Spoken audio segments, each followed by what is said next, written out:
night the last fertile giantess chose him, the sky over the salt plains burned violet, as if the world itself were holding its breath. Ethan Vale did not know that history was watching him walk.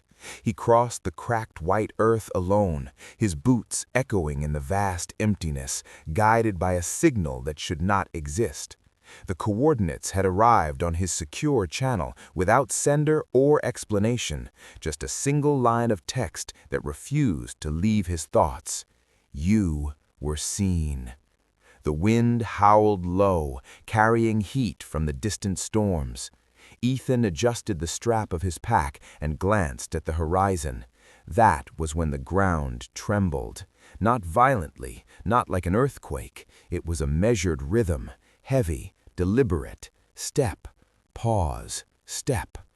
Ethan froze.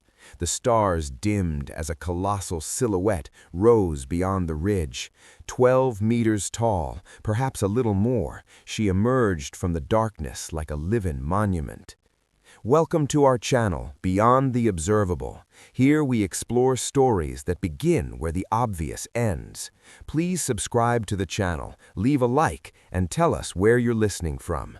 That support helps us bring you stories that are deeper and more unsettling every time. Let's begin. Her skin shimmered faintly, moonlit bronze marked with subtle patterns that looked almost ceremonial. Long dark hair cascaded down her back in thick waves, catching the wind like banners. She wore layered garments of deep blue and silver fabric, strong enough to drape her immense form, yet tailored with a grace that felt almost human. A wide sash rested at her waist, etched with symbols Ethan did not recognize, but somehow understood were old, older than nations. She stopped a careful distance away, kneeling slowly so the ground would not fracture beneath her. Her eyes found him. They were not monstrous, they were calm, ancient, and unbearably focused. "Ethan Vale," she said, her voice deep but controlled, resonating through the plain like distant thunder shaped into words. He swallowed hard. "You know my name?" She inclined her head, a gesture of respect that sent dust rolling outward. "I know many things about you." Ethan had faced hostile forces, alien ruins, classified phenomena that rewrote physics. None of it prepared him for the weight of being chosen by something so vast. "What are you?" he asked, forcing steadiness into his voice. A faint, almost sad smile touched her lips. "I am Mira of the High Bloodline, daughter of the Elder Matrons, keeper of what remains." The title carried grief. Ethan took a step forward before his courage could fail. "Why am I here?" Mira's gaze lingered on him longer than necessary, as if measuring not his body, but something beneath it. His memories, his resilience, his capacity to endure truth. "Because you were compatible," she said simply. The word echoed. "Compatible with what?" he asked. She rose slightly, careful, the movement graceful despite her scale. When she extended a hand toward him, her fingers were as long as his entire body. She stopped before touching him, hovering instead, respecting an invisible boundary. "With survival," she said. Images flooded Ethan's mind without warning, cities reduced to ash, giant forms falling across mountain ranges, skies torn open by weapons that burned brighter than suns. He staggered, clutching his head. "Stop!" he gasped. The images ceased instantly. Mira recoiled, remorse flickering across her face. "Forgive me. I forget how fragile your kind still is." "Still," Ethan steadied himself, breathing hard. "You said you were the last." "Yes," she answered, "the last fertile giantess." The words settled heavily between them. Ethan looked up at her towering form, at the strength restrained behind her poise. "And you brought me here to tell me this?" "No, my Lyra," she said. She turned her gaze toward the distant mountains, where faint lights glimmered beneath the rock. Hidden structures, watching eyes. I brought you because the council has already decided, she continued, and because they cannot know what you truly are to me. Ethan frowned. What do you mean? Mira knelt fully now, lowering herself until her eyes were level with him. At this distance, he could see the fine details of her face, the faint lines of age not worn by time but by responsibility, the quiet fear she carried behind her strength. They believe you are a resource, she said softly, a genetic solution, a necessary tool. Her voice lowered further. But I did not choose you because of numbers or prophecy.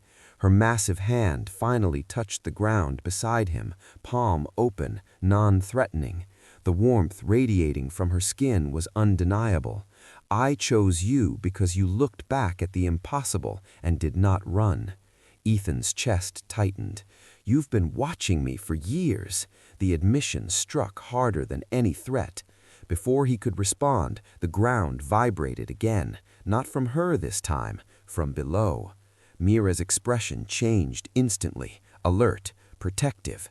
They are arriving sooner than expected, she said. From this moment on, everything you believe about your role here is incomplete.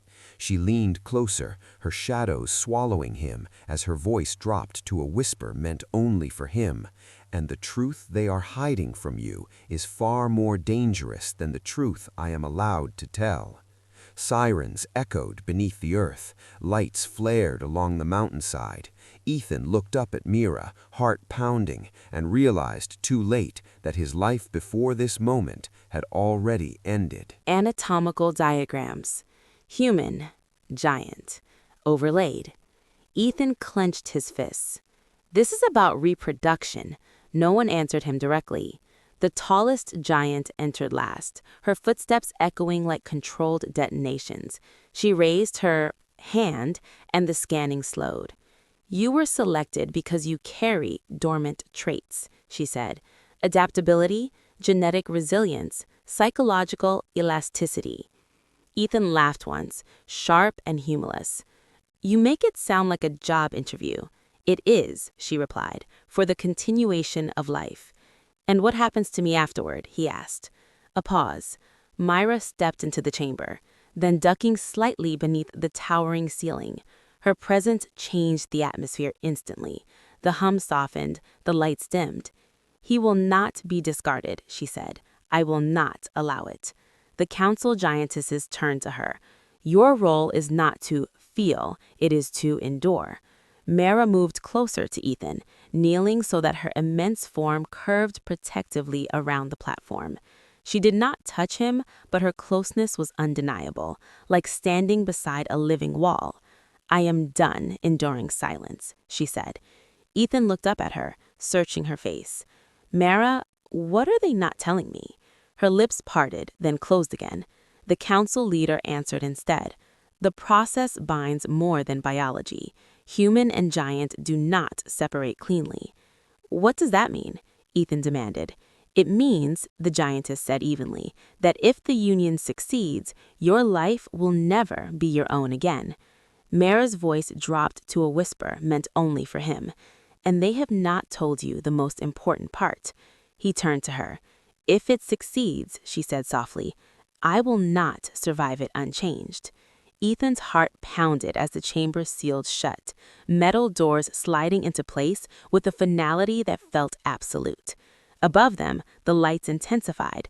The evaluation had begun. The chamber descended. Ethan felt it before he saw it, a slow sinking sensation as the platform beneath his feet lowered into the mountain's depths. The air grew cooler, denser, humming with a pressure that seemed to press not against his body, but against his thoughts. Mara remained kneeling beside him, her immense form moving in perfect sync with the platform, as if the system itself had been designed around her.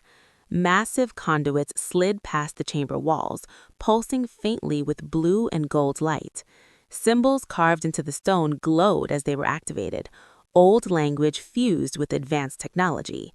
This place is older than the council, Ethan said quietly. Mara nodded. Older than our division. Older than our fear. The platform came to rest in a cavern so vast that Ethan's mind struggled to measure it. Above them, the ceiling vanished into darkness. Below, a circular basin of liquid light rippled slowly, reflecting distorted versions of Mara's towering silhouette. The council giantesses stood at elevated stations around the basin, their armor integrated with the structure itself. They watched in silence, not with hostility, but with the detached focus of surgeons. The tallest one spoke. "This is the convergence well." Ethan crossed his arms, grounding himself. "And this is where you tell me what you have really been planning." The giantesses did not deny it. This is where the truth becomes unavoidable. Mara's fingers flexed. The sound of stone cracking echoed softly. "Tell him." The council leader turned her gaze downward. "The fertility of our kind was not lost naturally. It was sacrificed." Ethan felt the words hit him physically. "Sacrificed? By who?" "By us," she answered. "Long ago, when our numbers threatened the balance of this world. To prevent annihilation, the elders altered our lineage. Strength was preserved, longevity remained, but the ability to create new life was sealed." Ethan looked up at Mara. "Except for you." Mara exhaled slowly. "I was never meant to exist." Silence spread through the cavern. The council leader continued. "Mara is an anomaly, a convergence of dormant traits we believed extinct. Her fertility is not simply biological, it is adaptive. It seeks compatibility across species." Ethan's stomach tightened. "So you did not just choose a human, you chose me." "Yes," the giantess said, "and not only because of your genetics." Mara lowered her head until her forehead touched the stone beside Ethan. The gesture was intimate, almost reverent. "They monitored your life," she said, "your losses, your refusal to surrender after them. They believe resilience can be inherited." Ethan swallowed. "You said they hid something from me." The council leader gestured toward the basin. The liquid light shifted, forming images. A giantess cradling a much smaller child. Then another image, the giantess fading, her form dissolving into energy that flowed into the child. Ethan felt cold. "That is not reproduction. That is transformation." "The process requires more than contribution," the giantess said. "It requires transfer." Mara's voice trembled for the first time. "They believe the child must carry part of me, not memory, not power, essence." Ethan turned to her fully now. "And what happens to you?" She met his gaze, eyes shining. "No one knows. Those records were destroyed." The council leader's tone remains clinical. "The likely outcome is destabilization, loss of identity, or death." The word echoed. Ethan took a step closer to Mara, ignoring the scale between them. "You knew this." "I suspected," she said, "but suspicion is easier to carry than certainty." The council leader raised her hand. "The alternative is extinction. Without this union, our kind ends within 3 generations." Ethan laughed softly, disbelief cracking into anger. "So you decided my life and hers were acceptable collateral." "You were not forced," the giantess replied. "You were guided." Mara lifted one massive hand and placed it flat against the stone beside him. Slowly, carefully, she curled her fingers inward, creating a sheltering arch. "He was deceived," she said. "That matters." Ethan looked at her hand, at the warmth radiating from it, then up at her face. "If I say no, what happens?" The council leader did not hesitate. "We will wait for another compatible human." Mara inhaled sharply. "There may not be another." Ethan closed his eyes. He saw the images again, not the visions forced into his mind, but something quieter. Mara kneeling so she wouldn't frighten him, her careful movements, the way she listened. "You did not choose me like they did," he said. "No," she whispered. "I chose you because you looked small against the impossible and stood anyway." Ethan opened his eyes and met hers. "If this happens, it is not an experiment." Mara nodded. "It would be a promise." The basin began to glow brighter, responding to their proximity. Energy rose in slow spirals, brushing against Ethan's skin like warm mist. The council leader stepped forward. The well responds only to mutual intent. Decide. Ethan took a breath, steadying himself. He placed his hand against Mara's finger, barely touching, yet enough to feel her pulse beneath the skin. Then tell me one thing, he said softly, not as a giantess, not as the last of your kind. She leaned closer, her voice barely audible. Ask if this changes you. Will you still remember why you chose me? Her lips parted, then closed again. The council leader answered instead. The union succeeds. The child will not only carry my essence, it will anchor it. The council leader's expression shifted. That is unproven. It is inevitable, Mara replied. Our kind was never meant to continue without cost. The child will live, but part of me will remain with it always. Ethan understood. Then you are not afraid of dying, he said. You are afraid of being divided. Mara opened her eyes, and in them was a depth that dwarfed her physical size. Yes. The well pulsed brighter, reacting to the honesty between them. Alarms blared again, louder now. Red light flooded the upper tiers of the cavern as structural warnings appeared across the council stations. The well is destabilizing, one of the armored giantesses called. The synchronization threshold is exceeding projections. The council leader clenched her jaw. Proceed. We cannot afford hesitation. Mara arose abruptly, towering over them all. The cavern shook under the sudden force of her movement. No, she said. The word echoed. Absolute. For centuries we endured because we were told endurance was virtue, she continued. We buried choice beneath duty. I will not begin our future with the same cruelty. She turned to Ethan, her massive form casting a protective shadow over him. Slowly, deliberately, she knelt and extended her hand, palm open. This is the last moment you can walk away, she said. Not escorted, not hunted. I will make certain of it. Ethan stared at her hand. He could see faint lines of light beneath her skin now, flowing like veins of starlight. If I leave, he asked, what happens to you? Miela did not look away. I will remain the last, and our kind will fade. The council leader spoke sharply. You cannot ask this of him. I must, Miela replied, because if he stays, it must be because he chooses me, not because the world demands him. Ethan placed his hand into her palm. The contact was gentle, reverent. Her fingers curled slightly, not to trap him, but to feel that he was real. I'm not staying for the council, he said, and not for survival alone. Miela inhaled, a sound like wind through mountains. Then why? She asked. Because you knelt when you did not have to, he answered. Because you told me the truth when it could cost you everything, and because no one should face becoming a legend alone. The well erupted in brilliant light. Energy surged upward, forming a sphere around them, isolating them from the council, from the alarms, from the fear. Miela gasped, not in pain, but in awe, as luminous patterns spread across her skin, echoing the symbols in the stone. Ethan, she whispered, hold on to me. I am not going anywhere, he replied. The sphere lifted them slowly above the basin. Within it, time felt suspended. Ethan could hear his own heartbeat, steady, resolute.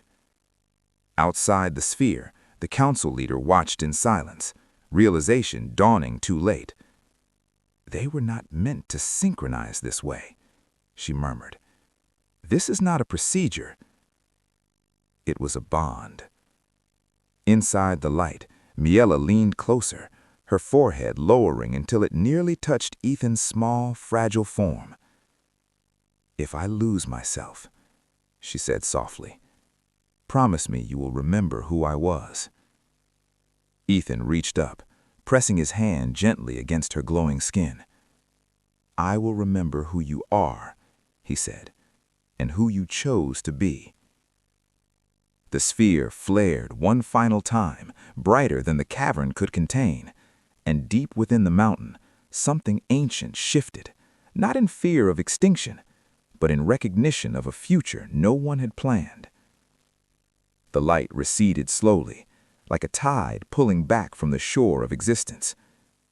When the sphere dissolved, silence fell over the cavern, not the tense silence of waiting alarms or rigid authority, but something softer, reverent. The convergence well dimmed until its liquid glow became a calm, steady pulse, as if it were breathing. Ethan was still standing. That alone felt impossible.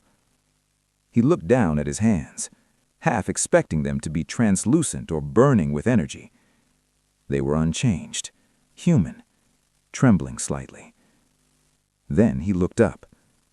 Miella knelt before him, but something about her was different.